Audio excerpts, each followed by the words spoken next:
Queria falar com vocês algo que Deus tem colocado no meu coração e confrontado, que é em relação ao medo. Então, como parar de ter medo? E daí eu comecei a pesquisar sobre, eu queria trazer isso porque é algo que Deus tem me confrontado, tem colocado no meu coração e talvez faça sentido para você. A primeira coisa que eu entendi é que quando você é paralisado pelo medo, você está acreditando que o medo ele é melhor em te proteger do que Jesus, sabe? Quando o seu medo te paralisa, quando você não faz algo por conta do medo, um direcionamento de Deus você não faz por conta do medo, você acreditando que o seu medo ele pode te proteger mais do que Jesus. O que Deus tem confrontado no meu coração, por exemplo, é em relação a ter outro filho, né? Eu e o Arnaldo, a gente conversa muito sobre isso faz algum tempo, a gente quer ter mais 1, 2, por aí. A gente meio que paralisou, sabe, esse plano. E daí é o que paralisou, sabe? A gente recebeu uma revelação de Deus, é um desejo que Deus tem colocado no nosso coração, só que por medo a gente tem paralisado isso. Então, às vezes você pode estar paralisando algum sonho de Deus para sua vida por conta do medo, sabe? Às vezes Deus está te revelando alguma coisa nova em relação a um novo projeto, ou Deus está querendo reviver um sonho seu que talvez tenha morrido e você tá com medo porque você já se frustrou uma vez e você não quer se frustrar de novo. E daí entra um outro ponto, que os meus medos, eles apontam para os meus ídolos. Então, os medos que eu tenho, na verdade, eles estão apontando para os meus ídolos e não para Jesus.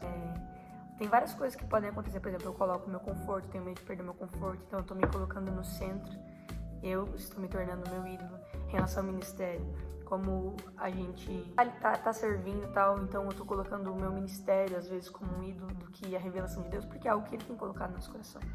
Então, eu queria que você se questionasse isso, sabe? Quais ídolos os seus medos têm apontado hoje? Talvez seja uma frustração, então você não pode se frustrar, sabe?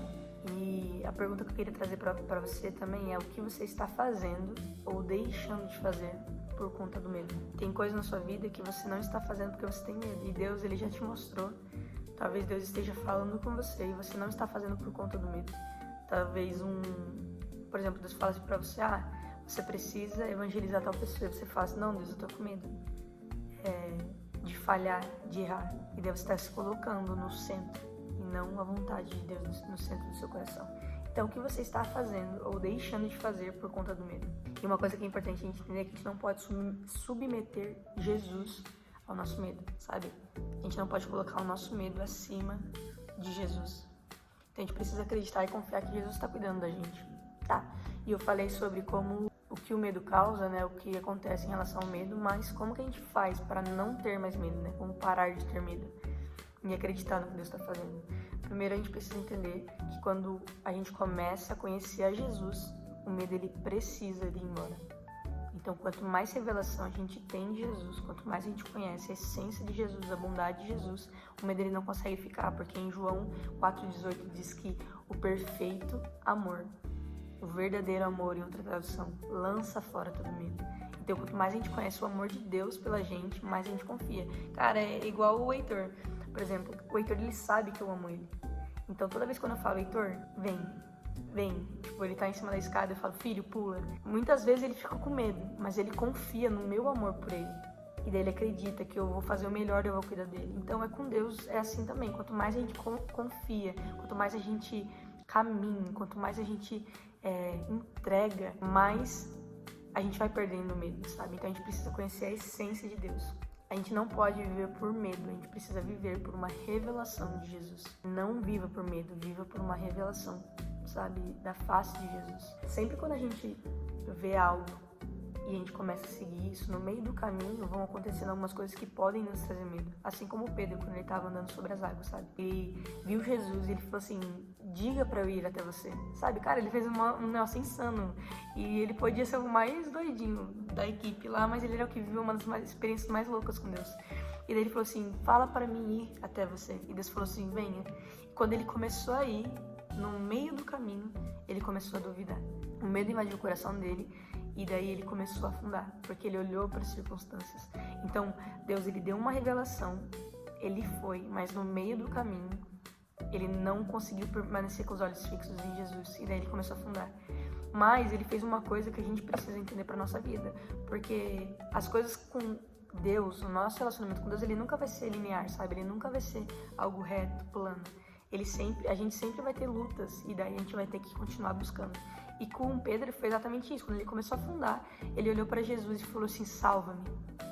Então, a gente tem uma revelação de Deus, você está seguindo nisso, às vezes vai te bater medo, vai te bater dúvida, vai acontecer várias coisas, mas você precisa viver pela revelação e não pelo medo.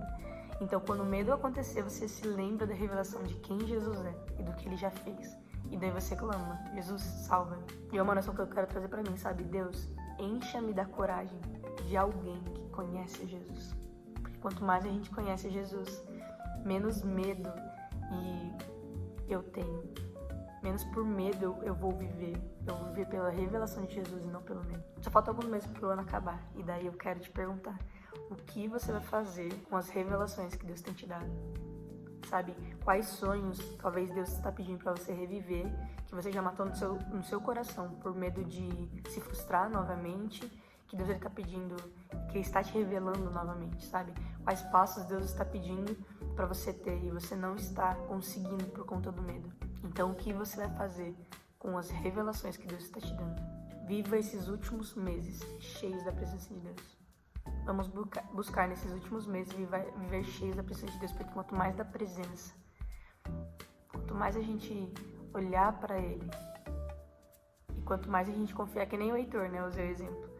As primeiras vezes que ele se jogava, o meu braço estava na escada, então as primeiras vezes ele tinha muito medo.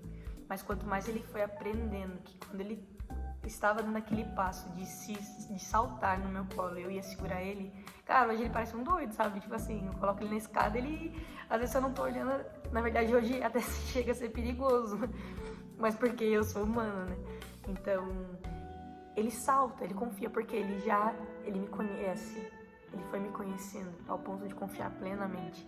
E nós estamos no processo de estar conhecendo Jesus, a ponto de confiar plenamente. Então, Jesus, encha-me da coragem de alguém que conhece a tua face, sabe? Que conhece a tua revelação, de conhece quem o Senhor é, de que conhece o que o Senhor já fez, para que eu não duvide.